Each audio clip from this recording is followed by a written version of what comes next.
No, como siempre haces, o casi siempre haces, Carles, hoy vienes acompañado de otra acompañado. Persona que quiere cambiar el mundo. Y viene acompañado. Y no es que lo quiere cambiar, es que Ya lo está cambiando. Lo está cambiando desde hace mucho tiempo, ¿vale?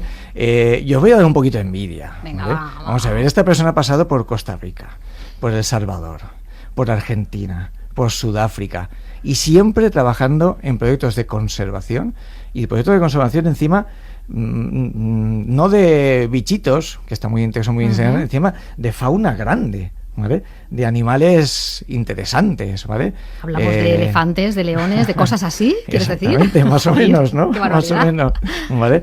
O sea, proyectos de conservación, de reintroducción, ¿vale? De animales que están en peligro de extinción o que han desaparecido, ¿vale? Y todo ello desde una perspectiva muy, muy interesante, que es la de integrar a actores públicos y privados en la conservación, ¿vale?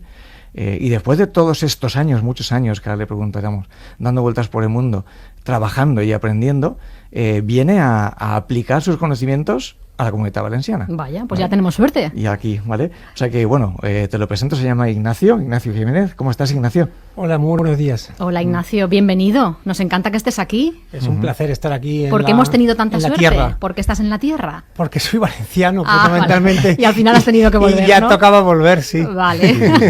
¿Cuántos años te has pasado por el mundo? Y 24 años, sí, sobre todo en América Latina, en países en desarrollo, sí. ¿Vale? 24 años. Y desarrollando, porque hace recientemente, más o menos recientemente, has sacado un libro, ¿vale? en el que hay un concepto que me gusta mucho, ¿no? Que has ido implementando tú a lo largo de todos estos 24 años, ¿no? Que es el de producción de naturaleza. Porque siempre estamos hablando de esto del medio ambiente y demás y tal, y cuando hablamos de producción nos parece algo como muy industrial, ¿no? ¿Vale? Pero ¿qué es esto de la producción de naturaleza? Y es algo que surgió de nuestro trabajo en Argentina, creando el mayor parque de Argentina y al mismo tiempo trayendo de vuelta especies que habían desaparecido.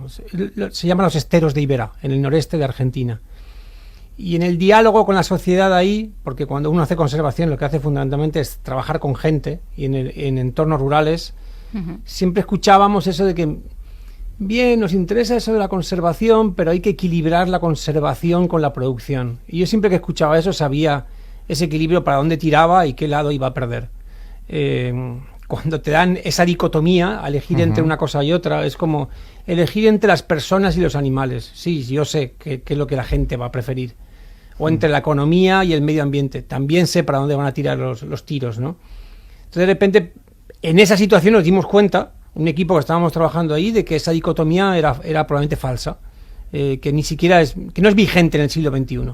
Los ecosistemas naturales bien cuidados son sistemas productivos. Y ni siquiera te hablo de cosas productivas más etéreas como servicios ambientales. Fundamentalmente son espectáculos. Y hay una demanda global enorme por parte de una población urbana creciente, cada vez hay más gente en las ciudades, y eso lo sabemos, para experimentar naturaleza de calidad. Y de repente empezamos a hablar ahí en Corrientes, en Argentina, que nosotros éramos productores como cualquiera. Que no nos pusieran en la cajita, esa caja negra de los frikis conservacionistas. Y si queríamos hablar de producción y de empleo y de beneficios sociales, que habláramos de números. Y empezamos a sacar mejores números que otro tipo de producciones. A partir de ese momento el juego cambió. Pasamos de estar en la mesa de los niños pequeños, que digo yo, a la mesa de la gente grande. Y logramos el parque y logramos el apoyo social y político porque la gente empezó a verlo como un sistema productivo. Y ese sistema productivo tan interesante del que estás hablando, de que la naturaleza produce y que la sociedad demanda ese producto de naturaleza, ahora lo habéis traído a la Comunidad Valenciana, y además a una zona que yo personalmente, y perdona que cite a la competencia, Elena, pero en un programa de Apunt, en Samarut Digital, me preguntaron ¿cuál es el sitio que más te gusta de la Comunidad Valenciana? ¿Cuál es tu paisaje preferido? Y yo dije, sin duda, la Tinensa de Benifassà. Bueno, es algo que me atrae muchísimo, también, ¿no? Y encima, ahí es donde vais a implementar este concepto de producción de naturaleza. Sí, la idea es, después de estar todos esos años bambando por ahí y probando cosas y aprendiendo, en algún momento lo que empecé a pensar es ¿y por qué en Europa no? Y en Europa, ¿por qué no en España? España es el país que tiene la mejor naturaleza de Europa.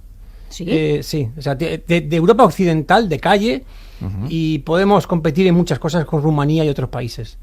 Y la sorpresa de Elena me sorprende porque en general la gente no lo sabe. Bueno, yo me acabo de sorprender. O sea, vamos, tenemos lobos, tenemos buitres, tenemos osos, tenemos linces.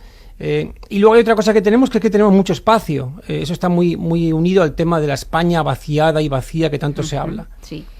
Y yo desde fuera empezaba a pensar, pero si tenemos la mejor naturaleza de Europa, tenemos espacio, tenemos una necesidad de generar oportunidades en ambientes rurales porque el sistema económico actual no sirve. O sea, los modelos tradicionales del siglo XX no permiten que la gente siga viviendo, la gente se va. Y además tenemos una marca turística brutal que es España, con 80 millones de turistas. Digo, ¿por qué no buscamos espacios donde esa naturaleza, que además está volviendo, o sea, y eso lo sabéis, o sea, el bosque se está recuperando en general. Yo no lo sabía. Se va la gente, vuelve la fauna. Es así de básico. Vale. En general, hay más jabalíes, hay más cabras, hay más ciervos, hay más buitres, hay más águilas. O sea, detrás de un montón de mensajes tremendistas, particularmente en las zonas de montaña. Porque también la Comunitat Valenciana se habla tanto del litoral que está sobrecargado, que nos olvidamos que en la Comunidad Valenciana hay mucho interior. Y lo que estamos haciendo es empezando un proyecto de promover ante el mundo, y esto es muy importante, porque también como vengo de fuera, tiendo a pensar en grande y a competir globalmente. Digo, wow, aquí hay una zona que tiene 500.000 de hectáreas, que tiene una unidad ecológica y cultural, y eso es fascinante. O sea, si tú ves el Sports de Tortosa, en Tarragona, el Matarraña, en Teruel, el Maestrazgo turolense, lo que ahora se llama el Sports de Morella, pero que también es Maestrat, y la Tinensa, todo ese bloque, ellos se sienten parte de una unidad compartida. Quizá porque todos se sienten marginales en su propia comunidad autónoma. Entonces se sienten mucho más cercano a su vecino de la otra comunidad que al de la capital provincial, y ya no te digo de la capital autonómica.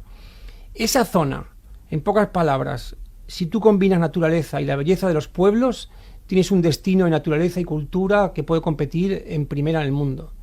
Y eso te permite valorizar lo que ya tienen y que genere oportunidades económicas y potenciar lugares que ya están ahí empezando, y uno de ellos es el Parque de la Tinensa de Benifassà, que es poco conocido, es poco aprovechado. Entonces ahora la idea es crear una gran área de producción de naturaleza en esta región y que compita con las grandes del mundo. Pero ¿eso cómo se hace? Aterrízalo un poco más. ¿Eso cómo se hace? Bueno, protegiendo a las especies, introduciendo especies que están... Sobre el terreno fundamentalmente se hace potenciando las áreas protegidas y la clave aquí es que la sociedad vea las áreas protegidas como áreas productivas. O sea, es salirse de esa lógica de que wow, otro parque natural, qué pereza, me van a caer más regulaciones, me tienen que decir lo que puedo hacer o no puedo hacer en mi propiedad.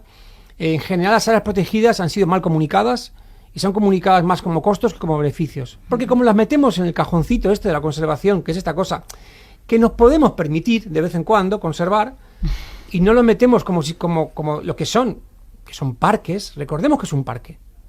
O sea, la palabra parque es un lugar público donde la gente va a disfrutar y que genera un servicio público para la sociedad. Los parques naturales son áreas que deben ser visitadas, deben ser disfrutadas, generan un bienestar físico y psicológico para la población urbana, y esa población urbana debe ir ahí y debe dejar dinero y debe de generar fuentes de empleo a la gente de los pueblos que en este momento no saben qué hacer y que quieren muchos de ellos seguir viviendo ahí. Para que la gente vaya ahí tienes que tener atractivos, y fundamentalmente, aparte del paisaje y unos pueblos que son hermosos, lo que más se puede mejorar es la fauna.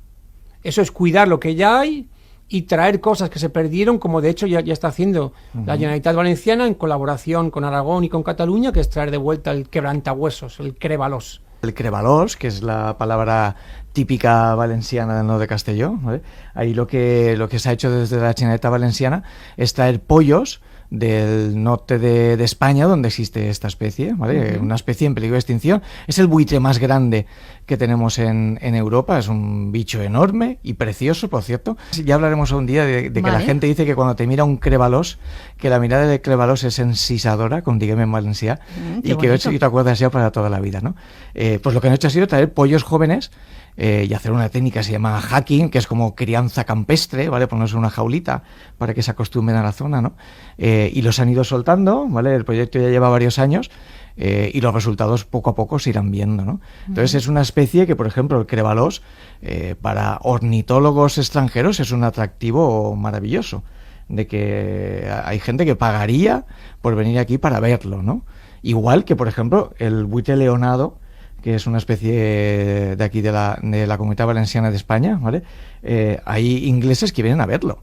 Para nosotros, hasta hay gente que dice que sobra, que hay demasiado. ¿Existe un centrado en eso entonces, no? Existe.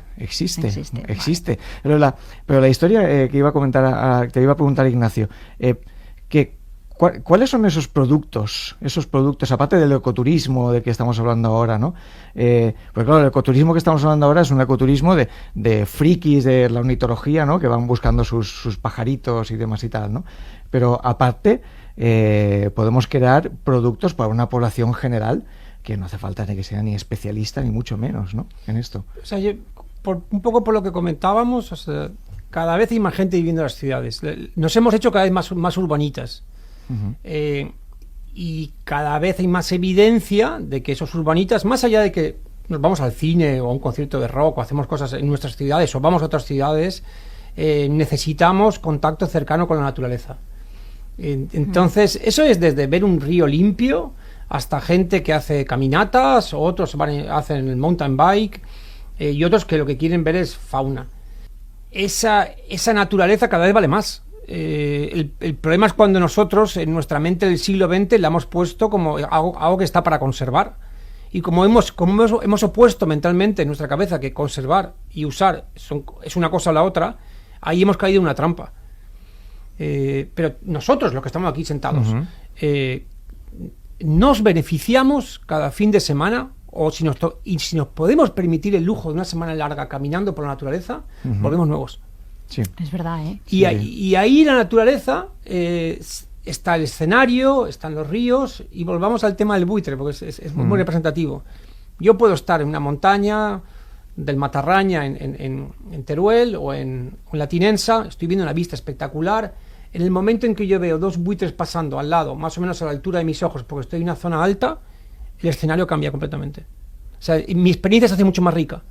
Y que además, cuando vamos ahí, estamos generando oportunidades para gente que las necesita. Oye, qué potentes a veces son las palabras, sobre todo en la radio, así que os agradezco muchísimo que hayáis venido en un domingo a los dos, que hayáis abandonado la naturaleza para veniros a la parte urbana, fea y gris en muchas ocasiones, y que hayáis traído, bueno, reflexiones que a mí me parecen tan importantes. Muchísimas gracias a los dos, un placer. Gracias, Elena. Y te seguiremos, Ignacio, por para supuesto. ver cómo va el proyecto. Hay que apoyarlo. Hasta luego.